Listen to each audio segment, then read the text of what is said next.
Halo Infinite is a long way off. Exactly how far off hasn't been announced or even hinted at, and since we've got so little to go on beyond the initial trailer, I'm gonna make the assumption and assume that the game is still in early development and do a follow-up to my Halo 3 anniversary where I talk a little bit about the things that I'd like to see in the finished product. Except, you know, Halo Infinite is a thing that will eventually exist in my hands someday. And now, in no particular order, here's 4 things that I'd like to see happen with Halo Infinite.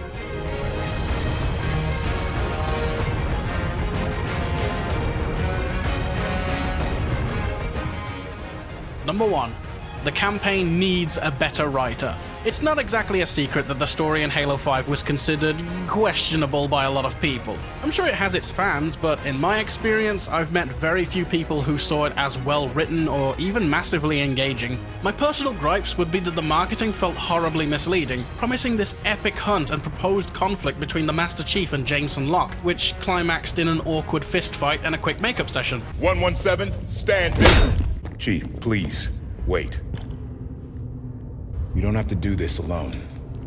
We're here. Character motives also seem questionable, and the return of fan favorites like Buck and the Arbiter felt so dry to me. It's a massive shame. I'm not claiming that my idea would be better by any means, I can only speak for how I would have liked the story to play out. Chief and Co are exposed to strange signals from what appears to be Cortana. Upon investigation, they discover the signals are being used to awaken Guardians on several worlds, with the signal itself originating from a Forerunner world, in this case, Genesis. Chief eventually discovers that Cortana and the Warden Eternal are responsible, but the big twist is that during Cortana's ascension, the Warden betrays her and reveals himself to be the digitized Didact, who needed the rampant Cortana fragments to somehow open up the domain for his control. At this point, the Didact would destroy the fragments and assume control of the domain, the Guardians, and the Prometheans to help fulfill his plan of human genocide. It's not the greatest idea, and it does have flaws, but I feel like the use of the Didact would have helped Halo 5 so much more than just putting Cortana in the shoes of an antagonist. I mean no disrespect to the writer and collaborators of Halo 5 when I say that Infinite needs a better writer, but the reception to 5's story does not lie. Number 2. Recs need to go or improve. I don't like rec packs. I don't like microtransactions at all, and I'm happy to admit that I have a bias for that. Because they really are shoehorned into major games these days with little to no regard for how it's going to impact the franchise credibility itself. Or at least that's how I see it. With recent developments in places like Belgium, where micros are being forcibly removed from games for being clear loot boxes, combined with the typical feedback from players, has set a trend with some companies. More and more developers and publishers are removing the microtransactions from their established games, or just not putting them in at all to avoid the controversy and feedback that typically follows. Honestly, I hope this happens with Infinite and 343 decide right away that there must be a better way to make money while still retaining the goodwill of free maps and distancing themselves from the controversies surrounding microtransactions and season passes. Microsoft is a business, and understandably they want to make good with their investors and stockholders. That seems like a fair thing to me for massive businesses. But I challenge you to find a single gamer who truly gives a damn about investors, stockholders, and a company's bottom line when they are throttling otherwise decent games with intrusive packs.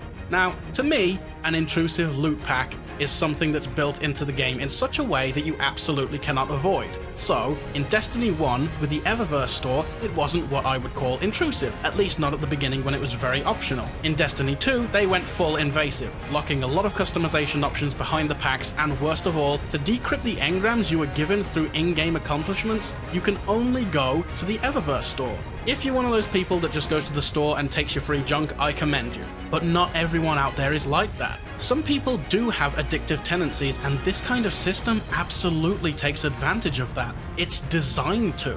Knowing that, do I think that Halo 5 has an invasive system? Yes. Yes, I do. If your sole method of unlocking content is through the same place you can go and spend real money, yes, it is suggestive, and yes, it is invasive. There are games out there that are far more invasive than Halo 5, there is no question of that. And I really don't know how we would make this less invasive or even less flawed without creating several other issues. Whoever must sit down and figure out how to piss off the least number of players through these systems deserves some props, because I cannot imagine that that's an easy job. But the biggest thing for me, the single biggest problem that I had with the rec system was how you decided to introduce it.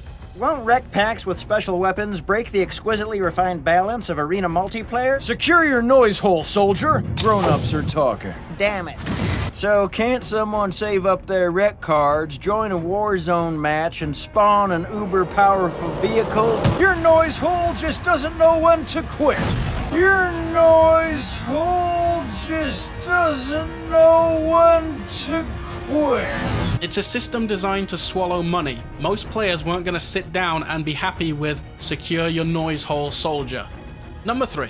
Series staples need to be in the game at launch. Halo 5, as it is right now, is worth your money, at least in my opinion. It has plenty of content to justify the price, and is an enjoyable experience in customs and matchmaking, again, in my opinion. But so much of this content was missing from the game at launch. Forge specifically is so good in Halo 5, and people from the community have used it in ways that blow my mind. But imagine how different things would have been for Halo 5's life if that one mode, that one bastion of creativity, was included at launch with the full force of a new player base. Imagine how many more talented creators we might have had, how many amazing maps that there could have been. What's done is done, and I'm more than convinced that 343 is aware that while the new and vastly improved Forge mode did exceptionally well, it could have been better if it was in the game at launch.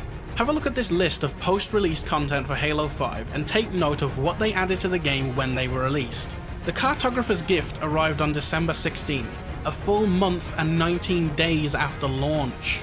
This might seem bad, but compare it to legendary Halo franchise game mode Infection and it gets a whole lot worse. Infection came to Halo 5 with the Memories of Reach DLC release on May 16th, 2016. 6 months and 19 days after launch. Forge was a completely rebuilt and upgraded mode with many new features. It sucks that it wasn't available at launch, I'm sure we can all agree. But 6.5 months to get Infection is just disastrous. Big Team Battle was also absent from Halo 5 at launch, arriving with the first update to the game, the Battle of Shadow and Light, on November 18th. A mere 22 days after launch, but still perplexing. My point here isn't to bash 343 or throw some extra hate on the 343 killed Halo pile, because I think that's bloody absurd. And unless we work directly for 343 during the post-release of Halo 5, there's no clear way of knowing exactly why some game modes took so long to arrive to the game. If I had to speculate, it was likely due to them needing to balance the game, repair some important bugs, and things of that nature before they could properly commit to releasing the modes. But with the delay between some of these releases, I'd understand why some folk would be hesitant to keep playing. This needs to stop. Whoever's making the stupid decision to release games earlier than they need to be released, I am begging you not to do this with Infinite. The money your company earns at launch cannot be worth slowly boring people into leaving the game for good. And it wouldn't surprise me if that's exactly what happened with some Halo 5 players. You only get one shot at a first impression. And last but not least, number 4, bring the elites back. Why exactly were the elites removed? I've heard excuses like balancing issues, canon reasons, and even from a few people that they were completely unnecessary to Halo. I guess I could see why there would be balancing issues if the elites had different hitboxes, but it never seemed like it was a widespread problem before, at least not from my memory. Okay, let's say, with how Halo has evolved, adding elites back would indeed be a balancing issue. Couldn't we just remove them from competitive playlists? Or have modes where it drops you into the game playing as either a Spartan or elite by force? Of course, I don't know what the core issue would be, but come on. People have been waiting to play as elites in a new Halo game, not a remaster mind you, since 2012. Before Halo 4 launched, I vaguely remember there being a canonical reason as to why there were no elites in the multiplayer. If I recall correctly, it had something to do with the multiplayer being based within the UNSC Infinity holodecks. But even then, that makes no sense to me. By that logic, why do we have the Flood-infected Spartans for Infection? I realize that the Flood are a bigger threat, and so newer gen Spartans would need to train as much as they could in the event of another Flood outbreak, but the Covenant, particularly the lethality of the Sangheili, was a problem long before the Flood came into the picture. As for people saying elites are unnecessary to Halo, I really don't know what to say to that. That's just dumb. They're central to Halo as much as any of the other iconic creatures, worlds, and settings. Like, what the hell? I thought something worth doing would be to ask a few people in my Discord server about their thoughts on bringing elites back into the game. Here's what they had to say.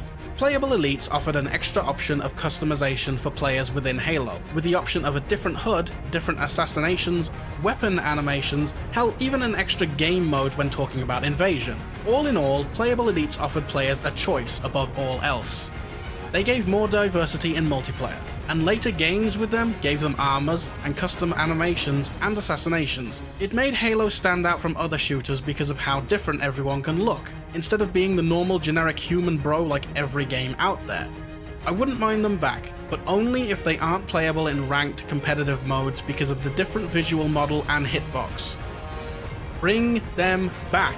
It was always awesome to have playable elites from a customization / consumer perspective, as well as from a creative and artistic perspective for machinimas. I want them to return so I can assert my dominance with my superior height and other areas with superior size. Also, I'm sick of playing as Spartans for the last 2 games. Personally, I think having them in complements the game with unique animations, more customizations, more options for screenshots and machinima, and adds some more diversity and depth back into the game. I will always primarily play as a Spartan because that's my preference, but I feel like this is something that should have been resolved with Halo 5 and not ignored again. Back in 2012, there was a massive thread on Halo Waypoint crying out for the return of elites in Halo, and when people heard that it wasn't going to happen, they set their hopes on Halo 5. So come on, can we have some real hope for Infinite, please? Come on. Come on, 3 for 3, please. I need my elites! I need my elites! Ice cream man! Damn it. That was a lot of talking. I have no idea how people like Hidden Xperia and Ackman do it. Anyway folks, I hope you enjoyed my attempt at something different here. I'd like to make these videos a little bit more since they're surprisingly fun to make, plus the more content I release, the better I'll be with the oh so wonderful YouTube algorithm. And then maybe my videos will actually get sent to your sub boxes because, you know, the YouTube algorithm 2018, commit not alive. Regardless, thanks for watching the video, and be sure to check out my Discord server. Oh, and if you're interested in seeing me do some streams, I'm live on Twitch regularly, and I'll be doing some YouTube streams once a week very, very soon. Have fun, and I will see you next time.